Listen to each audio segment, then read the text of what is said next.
Pero bago po mangyari ang mga ganyang klaseng usapan, ulitin lang po natin ha mga kababayan, baka naman pwede mag-subscribe na po kayo kasi sa mga nanonood, 52% hindi nakasubscribe. Pero alam nyo ha, nakita ko yung statistics ha, medyo umaangat na po ito. Marami na po ang nanonood na nakasubscribe. Pero kung maaari pa, yung iba pa, yung remaining na nanonood, baka naman pwede hong tayo mag-subscribe. Okay, ito na nga, pag-usapan na po natin.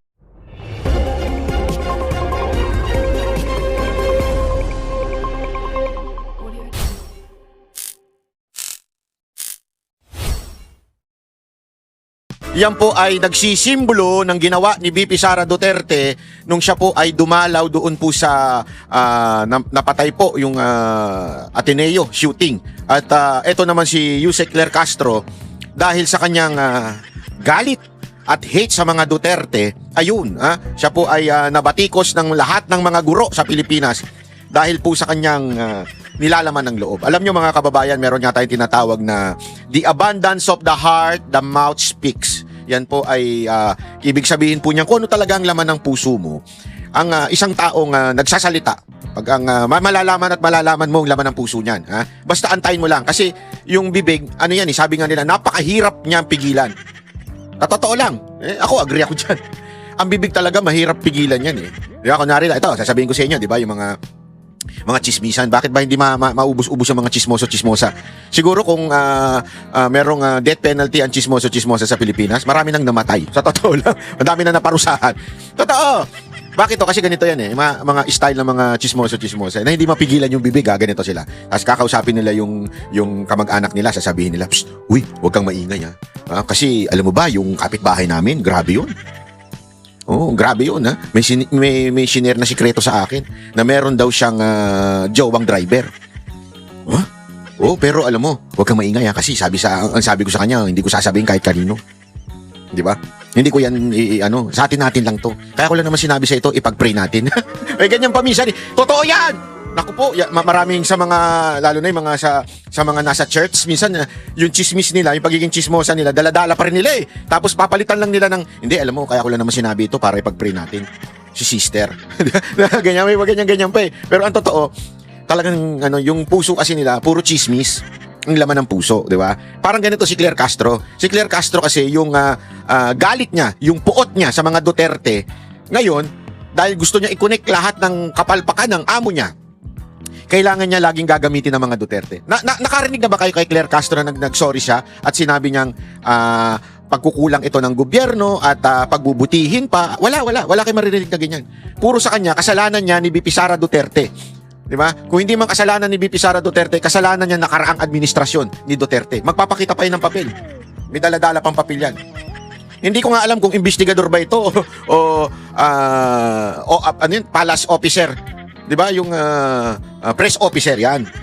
Hindi kasi imagine mo, ang kanyang mandato maging tagapahatid ng mga proyekto ng ni Marcos, ng Office of the President, 'di ba? Kaya nga sa press officer ng palasyo. Ibig sabihin yung mga plano, programa, naisin, saloobin ng presidente kanyang isasabihin sa taong bayan. Hindi. Puro galit. Puro galit sa mga Duterte. Oh, eto bibigyan ko pa example, si Magalong, 'di ba? Hindi naman maka Duterte 'yan, pinklawon 'yan Pero pilit niyang ikinokonek yan sa mga Duterte. Pilit niyang sinasabi na DDS siya.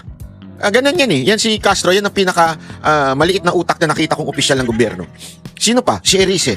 Si Erice, aminadong dilawan yan ever since, 'di ba? Alam naman natin Pero syempre, ganun pa rin ang sasabihin niya, 'di ba?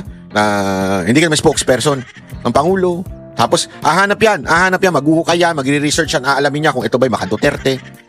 Nag-guest na ba ito sa Esminay? Kay Banatbay, ganyan. Ganyan yan Kaya dito sa ginawa ni VP Sara Duterte, sinampal siya nito. Habang siya naninisi ng ibang tao doon sa kapalpakan ng gobyerno diyan sa Ateneo shooting sa Zamboanga, habang siya ay naninisi, nagtututuro, ating Vice Presidente ay nagpakita ng malasakit at suporta. At siya, advance na mag-isip. Kasi nag-usap daw sila kung anong magandang pwedeng gawin na plano in the future. O hayaan ninyo. Ako naniniwala ako dyan Sabi ko sa inyo, ako, maka Duterte ko, alam nyo na lahat yan. Pero pag si VP Sara Duterte naging presidente at hindi niya ginawa yung mga sinabi niya at hindi niya ginawa yung katulad ng mga naipangako niya, mga kikriticize din natin yan. Siyempre, kasi, alam mo, we're not fanatics. Banateros are not fanatics. Pag tama, palakpakan, pag mali, banatan. Yan nga yung aming puso. Yan nga yung aming pinaka main core. Pag tama, palakpakan natin kahit ano pa ang kulay niyan. Pero pag mali, mali talaga. Di ba? Kaya kami, umaasa talaga kami. Kasi alam nyo, kung mapapansin niyo ang Banateros, wala sa amin ng taga Davao. Pero madalas kaming bumalik diyan aside from yung sa KOJC, SMNI, mga event ng Davao City at malalaman namin dun sa mga tao ano ba ang ginawa ni Mayor Rodrigo Roa Duterte dito nung mayor siya. Nung Mayor Sara Duterte, ano ba ginawa niya, di ba? At kita naman namin, talaga namang magkakaiba sila ng style. Etong si Rodrigo, si Inday at saka si Baste, magkakaiba po yan sila ng style. Pero kita mo talaga yung pagsisilbi nila sa taong bayan. Magkakaiba man sila ng pananaw kung paano ayusin at paano maintain ang kagandahan ng Davao. Ano po sila? Iisa yung damdamin po nila para doon sa mga Davaoenyo. Kaya hanggang ngayon, kitang-kita mo yung kultura ng kaayusan sa Davao, di ba? Kaya nga, alam mo mga kababayan, ako I'm really hopeful na itong katulad nitong ginawa sa Ateneo, di ba? Na syempre in the future, yan ang isang dapat solusyonan ng ating Vice President na magiging presidente sa 2028. Dapat niya solusyonan yung violence in the school. Kailangan magkaroon siya ng radikal na plataforma o radikal na plano para magbago yung violence kasi mukhang nagiging trend na, di ba? Ito, panoorin natin, tingnan ninyo yung balita na yan. Dinalaw ni Vice President Sara Duterte ang pamilya ng biktima at mga survivor ng pamamaril sa Ateneo de Zamboanga University. Nagbigay rin siya ng mga suhestyon sa mga pwedeng gawin para sa proteksyon ng mga mag-aaral. At nakatutok si Tina Cangiban Perez. Sa mismong campus ng Ateneo de Zamboanga University, nasawi sa pamamaril ang isang grade 10 student. Kaya nang bisitahin ni Vice President Sara Duterte ang pamilya ng biktima, kabilang sa tinalakay nila ay ang mga pwedeng gawin para sa proteksyon ng mga mag-aaral. Hindi na niya dinetalye ang iba pang napag-usapan. Hindi ko po makwento sa inyo kung ano yung napag-usapan namin dahil hindi ako nagpaalam kasi sa kanila. Grabe yung ni VP Sara Duterte, no? Yung kanyang integrity o yung kanyang parang honor. Dito mo makikita mo yung tao, parang pasensya na, hindi ko masasabi sa inyo yung pinagkwentuhan namin dahil sa hindi ako nagpaalam na ikikwento ko sa inyo yung Alam mo yung ganyan, yun yung tinatawag na class. Di ba? Kasi yung iba dyan, pinipilit na violente si VP Sara Duterte. Alam mo, lahat ng tao nagagalit. As a matter of fact, hindi masamang magalit. Totoo lang baka sabihin ng iba dyan, hindi, di ba, masama, hindi yung masamang magalit. Ang sabi ng Biblia po is, in your anger, do not sin. Di ba? Pero yung magalit ka, yan po ay parte ng isang tao, emotion yan Ang importante dyan, yung galit mo ay hindi mo aaksyonan ng mali. Kaya nga sinasabi nilang violente si Vice President dahil nasabi niya yun doon sa meeting. Ang tanong, inaksyonan niya ba yun? Una, hindi naman niya aksyonan yun hanggang hindi siya patay. Di ba? So, hindi niya inaaksyonan yun. Bakit magiging violente? Dito nga kitang-kita mo yung kanyang pagiging classy. Kasi alam mo yung class, hindi po kasi nabibili yan sa totoo lang ang dami kong nakakahalubilo na naka-Patek, naka-Rolex, o pagka sa babae naman, naka-Chanel, naka-Hermes na bag, di ba? Talagang yung sandals din, Hermes pa rin. Talagang napakalupit, nabili sa... di ba? Sa totoo lang napakalupit. Pero yung class wala. Ang ingay sa elevator, di ba? Ang ingay sa coffee shop, chismisan ng chismisan kaliwat kanan. Kahit yung hindi naman dapat ilabas sa publiko, i-chismis niya. Kasi nga yung class wala. Ang class hindi yan nakikita doon sa yung gaspang baga. Kasi may mga magagaspang Hindi ko sabi si VP Sara. Alimbawa, yung sinasabi nila kay Robin, na si Robin parang basagulero magsalita, parang lasing lagi. Oo, pero may class yan. Totoo, hindi ako nagbibiro. May class yan. Meron niyang yung pag sinabi niyang hindi niya sasabihin. Pag naging tapat siya. Alam mo, sabi ko nga, ang lupit nung binitaw niya, di ba, tinanong namin siya noon. Sabi ko, kung sakali ba na ikaw ay tawagin ni VP Sara Duterte bilang Vice President for 2028, ikaw ba ay papayag? Alam mo, una niya yung sagot. Sabi niya, basta okay si Digong. Alam mo, yung parang sandali, si VP Sara Duterte kukuha siya, hindi si Digong. Bakit si Digong? Kasi nga, yung kanyang talagang, sabi niya nga, utang na loob na pagiging public servant, walang ibang nag-encourage sa kanya na kung hindi si Digong. Kaya sa kanya niya tatanong. Alam naman po natin, totoo lang. Ito, alam naman ito, medyo, hindi ito publiko, pero kahit magkakaalyado yung si PRRD siyempre at anak niya si VP Sara Duterte at si VP Sara Duterte kila Baste, magkakaiba ho yan. Tandaan ninyo, hindi ho sila pare-pareho ng circle of friends. As a matter of fact, pansinin niyo si VP Sara Duterte hindi madikit sa PDP. Pansinin niyo yan Kahit ang kapatid niya, ang chairman, tama, president pala, ang chairman si Gusi. Kasi nga, iba yung circle of friends niya sa circle of friends ni PRRD, ni Baste. And yet, etong si Robin, he has the guts to say kung sakaling imbitahan siya ni VP Sara Duterte, tatanong sa tatay. Diba? Ibig sabihin niya yung tinatawag na, merong may isang salita na mahirap makuha nga yung panahon na ito. Totoo lang, ha? Kaya marami nag-aaway-aaway. Diyan ang daming status sa IG tsaka Facebook, Mga magkakaibigan nagpaparinigan para mga tanga. Mag-usap na lang kayo. Ba't kayo nagpaparinigan? Kasi yung mga nagpaparinigan, yan yung mga walang itlog yung mga yan, walang bayag yung mga yan, Pagka may problema, wag na magparinig. Sabihin mo na lang, pare, medyo dihado itong sinabi mong to sa akin, Medyo hindi ata tama to. Ganun. Kung talagang meron kang bayag, Pero kung yung tapang-tapangan lang, puro parinig, yung mga magkakaibigang babae, paano yung parinigan, di ba? Ako, na-irritate na ako siya ganun. Sa totoo lang, Kasi ilang beses na ako chinismis na ako sino-sino, Ang daming chismis na ginawa sa akin. Hanggang ngayon naman, Hanggang yung may namatay pa nga, na nagchismis sa akin, na may anak daw, Di ba? Sa totoo lang, di ko na pinapansin yan, Sa dami-dami ng, hindi ko na nga alam kung bayot ba ako o may anak ako. Magkakaiba, O bugaw daw ako, o manyak daw ako. Ano ba? Mag-usap-usap naman kayo. Gawin yung isa yung chismis para tugma-tugma. Ano ba talaga? Mahilig ako sa babae o sa lalaki? O bot? Bye. Kaya pala banat bye 6-1. Agoy. Di ba? Pakinggan natin, tuloy natin. Si Banat Bay, daming sinasabi, Pero napag-usapan namin yung mga pwede pang gawin ng ating gobyerno, ng ating mga paaralan, para mas maprotektahan natin yung ating mga mag-aaral. Dinalaw rin ng bise ang mga survivor ng school shooting. Ayon sa bise, naisip na niya ang posibilidad ng mga ganitong insidente noong sekretary pa siya ng department. I told you, kaya importante yung confidential funds at saka intelligence funds. Yan kasi yung bangag talaga